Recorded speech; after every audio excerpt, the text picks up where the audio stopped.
कई वर्ष पहले हम और मनुष्य एक साथ रहा करते थे। कुछ कारणवश हमारे द्वार बंद कर दिए गए।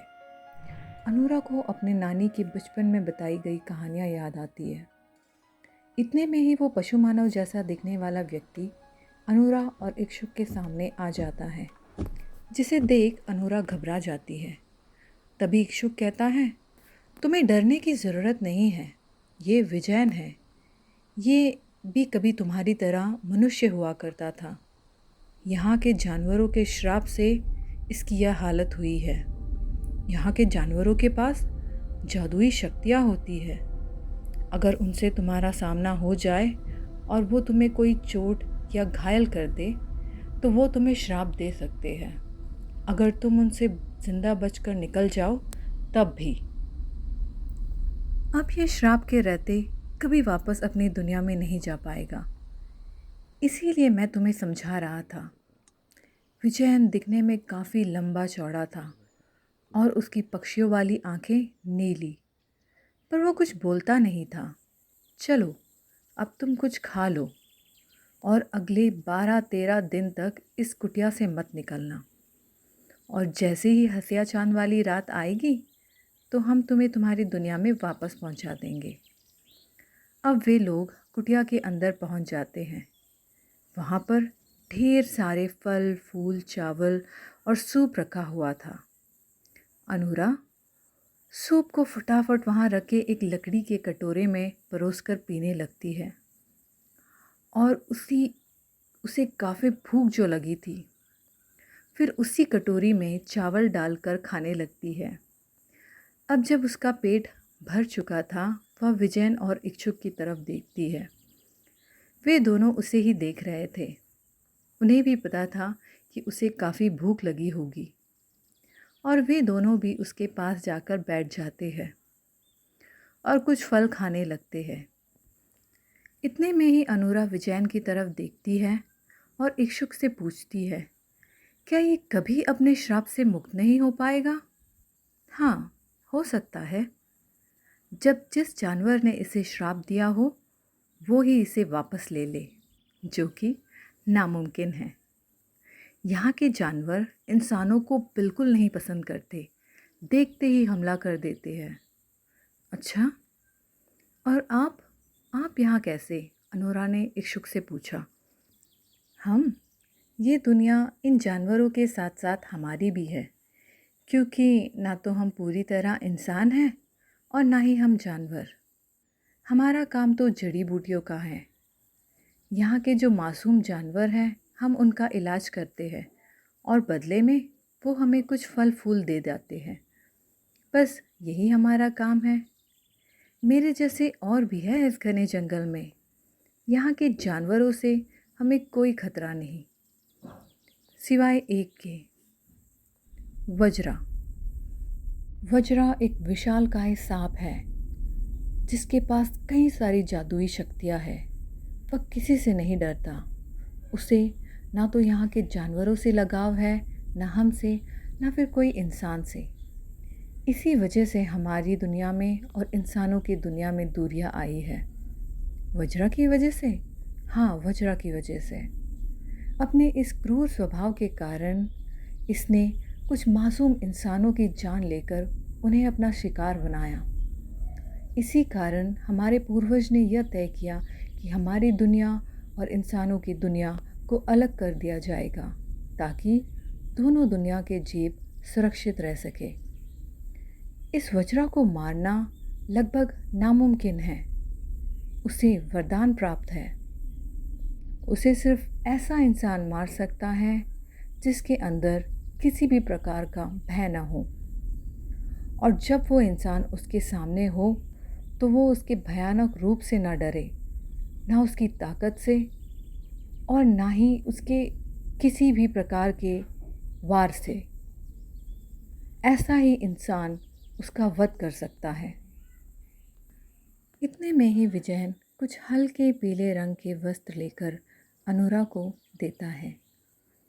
अब इक्षुक कहता है, इन चीज़ों को अपने पास रख लो, क्योंकि तुम यहाँ कुछ दिन रहने वाली हो, तो इन चीज़ों की तुम्हें ज़रूरत पड़ेगी। इसके अलावा अगर और कुछ चाहिए तो हमें ज़रूर बताना। इक्षुक अनूरा को एक कमरे की तरफ ले जाता है जिसमें एक छोटा सा तालाब था और उसके चारों ओर कुछ पौधे लगे हुए थे जिससे बहुत अच्छी सुगंध आ रही थी और उस तालाब से भी एक बहुत अच्छी सुगंध का अनुभव हो रहा था। कुछ देर बाद अनूरा कमरे से नहाकर बाहर आती है। वो उन कपड़ों में बहुत ही प्यारी लग रही थी। वह इक्षुक के पास जाकर बैठ जाती है जो कुछ पत्तों को कूटकर उनमें से रस निकाल रहा था। विजयन अनूरा की तरफ देखता है और बाहर चला जाता है और बाहर जाकर लकड़ियाँ इकट्ठा करने लगता है। अनूरा भी विजयन की ओर देखती है जो बाहर लकड़ियाँ इकट्ठा कर रहा था।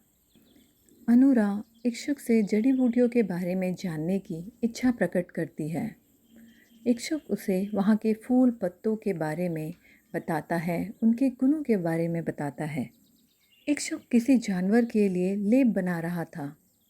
उसने अनूरा से कहा, अनूरा, क्या तुम घर के बाहर जो पेड़ है उसमें से जो पत्ते लाल हो चुके हैं, क्या ये वो पत्ते ले आओगी? हाँ ज़रूर, कहते हुए अनूरा बाहर जाकर उन पत्तों को तोड़ने की कोशिश करती है पर वो पत्ते कुछ ऊंचे होते हैं इसलिए अनूरा उन तक पहुंच नहीं पाती। यह विजयन देखता है और अनूरा के पास जाता है। अब अनूरा विजयन से कहती है, क्या तुम वो लाल रंग के पत्ते तोड़ लाओगे? इक्षुक को चाहिए। विजयन फिर से अपना पंख फड़फड़ाकर सबसे ऊंची टहनी पर जाकर वो लाल रंग के पत्ते इकट्ठा करता है और झट से नीचे आकर अनूरा के सामने खड़ा हो जाता है। अनूरा उसे अपनी बड़ी बड़ी आंखों से देख रही थी।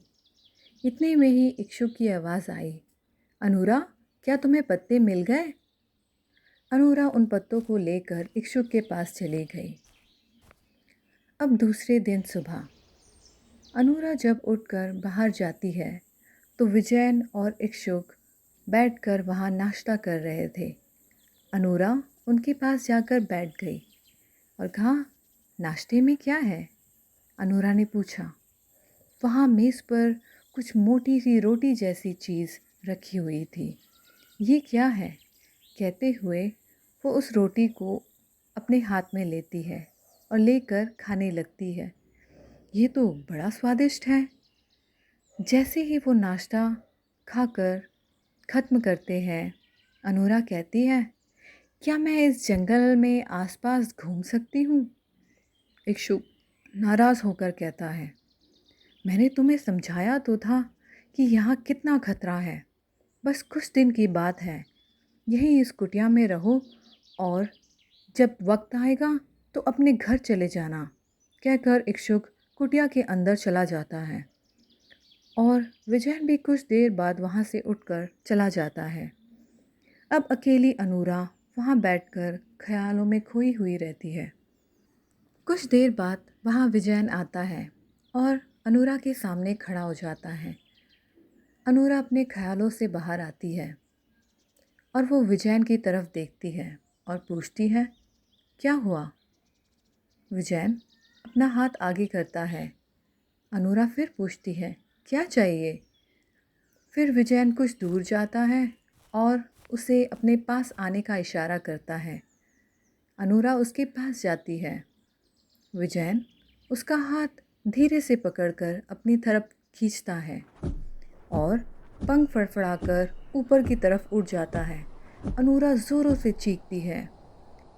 फिर कुछ देर बाद धीरे से अपनी आंखों को खोलने की हिम्मत करती है और वो जो नज़ारा देखती है उसे देखकर वो बहुत खुश होती है। कुछ देर इसी तरह उड़ान भरने के बाद वो लोग एक बड़े से पत्थर पर जाकर बैठ जाते हैं जहाँ चारों तरफ पानी था और हल्के नीले रंग के कमल जो काफ़ी बड़े थे और वहाँ कुछ हंस भी तैर रहे थे। वहाँ का नज़ारा काफ़ी खूबसूरत था जो अनूरा को बहुत पसंद आया था। वह खुश होकर पूछती है विजयन से, क्या तुम यहाँ रोज़ आते हो? कितनी खूबसूरत जगह है। काश ऐसी जगह हमारी दुनिया में भी होती। फिर वो धीरे से अपने पाँव को पानी में रखती है और बातें करने लगती है। विजयन उसकी बातों को सुनते रहता है। कुछ देर बाद जब वो चुप हो जाती है, विजयन अपना हाथ आगे करता है। अनुरा मुस्कुराते हुए अपने हाथ विजयन के हाथों पर रखती है। फिर दोनों आसमान के रास्ते अपनी कुटिया की ओर वापस चले आते हैं। अनुरा विजयन को धन्यवाद करती है और कुटिया के अंदर चले जाती है। ऐसे ही 10 दिन बीत जाते हैं और उन लोगों में काफ़ी अच्छी दोस्ती हो जाती है। अब 11वें दिन के शाम को अनुरा उनके लिए खाना तैयार कर रही थी, क्योंकि अगले ही दिन वो अपनी दुनिया में वापस जाने वाली थी। विजयन उसकी मदद करता है। शायद वो अनुरा को पसंद करने लगा था। कुछ ही देर में खाना तैयार हो जाता है और वे लोग खाना खाकर वहाँ सो जाते हैं। शिव को अनुरा के हाथों का खाना काफ़ी पसंद आता है और बदले में वो उसे एक लॉकेट देता है, जिसे अनुरा अपने गले में पहन लेती है और कुछ देर बाद वो सोने चले जाते हैं। अचानक बीच रात में विजयन की नींद टूट जाती है। वो अनुरा को उसके बिस्तर पर ना पाकर घबरा जाता है और उसे इधर उधर ढूंढने लगता है। फिर वो इक्षुक को जगाता है और दोनों मिलकर उसे ढूंढने लगते हैं। कुछ दूर जंगल में जाने के बाद उन्हें अनुरा के एक कपड़े का टुकड़ा मिलता है, जो किसी पेड़ से टंगा हुआ था।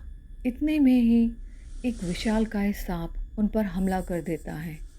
हाँ, ये वज्रा ही था और उसने अनुरा को अपनी पूंछ में दबोच रखा था। विजयन अनुरा की तरफ दौड़ता है, पर वज्रा उस पर हमला कर देता है। विजयन किसी प्रकार बचकर उड़ जाता है और अपनी नुकीली चोंच से उसके पूंछ पर हमला कर देता है, जिसके कारण अनुरा उसके पूंछ से छूटकर नीचे गिरने लगती है। विजयन तुरंत उसे अपनी गोद में उठा लेता है। अब वज्रा बहुत गुस्से में था। वो उन दोनों की तरफ मुड़ता है और हमला करने के लिए तैयार होता है। फिर पीछे से एक आवाज़ आती है, उन दोनों को अकेला छोड़ दो, इक्षुक कहता है। फिर वज्रा इक्षुक की तरफ मुड़ता है और इक्षुक को अपने विशाल पूंछ में दबोच लेता है और अपने फन को लेकर उसे मारने जाता है। इतने में ही वज्रा देखता है कि उस पेड़ पर एक घोंसला था, जिसमें बड़े बड़े अंडे थे, जो वो खाना चाहता था। विजयन और अनुरा इक्षुक को बचाने के लिए उसकी ओर दौड़ते हैं। फिर इक्षुक विजयन को कुछ इशारा करता है। यह देखकर विजयन रुक जाता है और अनुरा के गले में जो हार है उसकी तरफ देखता है। उसमें जो लॉकेट था उसे वो ले लेता है और अपने हाथों में रख कर उड़ने लगता है। और जैसे ही वज्रा उन अंडों तक पहुंचता है, विजयन उड़कर उस लॉकेट को वज्रा के फन पर रख देता है। अब इससे पहले कि वज्रा कुछ सोच समझ पाता, उसका पूरा शरीर पत्थर का बनकर उन टुकड़ों में पट चुका था। वे लोग अब चैन की सांस लेते हैं। इतने में ही वहाँ एक विशालकाय पक्षी आ जाता है, जिसने विजयन को श्राप दिया था। वो वहाँ वज्रा के शरीर को देखता है और अपने घोंसले की तरफ देखता है। हाँ, ये अंडे उसी के थे। अब वो पक्षी विजयन के पास जाता है। विजयन उससे मुकाबला करने के लिए तैयार हो जाता है। वह पक्षी ज़ोरों से अपना पंख फड़फड़ाता है और वहाँ से उड़कर चला जाता है। विजयन को कुछ समझ नहीं आता। वह पीछे मुड़ता है तो अनुरा उसे घूर रही थी। विजयन ने कहा, तुम मुझे घूर क्यों रही हो? तुम बोल सकते हो? अब उसे समझ आ गया था कि वो श्राप मुक्त हो चुका है। अनुरा कहती है, तुम्हारी आवाज़ तो काफ़ी अच्छी है। विजयन मुस्कुराता है। और दूसरे ही दिन एक शुक उन्हें विदा करता है और अपनी दुनिया में वापस भेज देता है। अगर ये कहानी आपको पसंद आई हो तो मेरे चैनल को लाइक, शेयर और सब्सक्राइब ज़रूर करें। Thank you.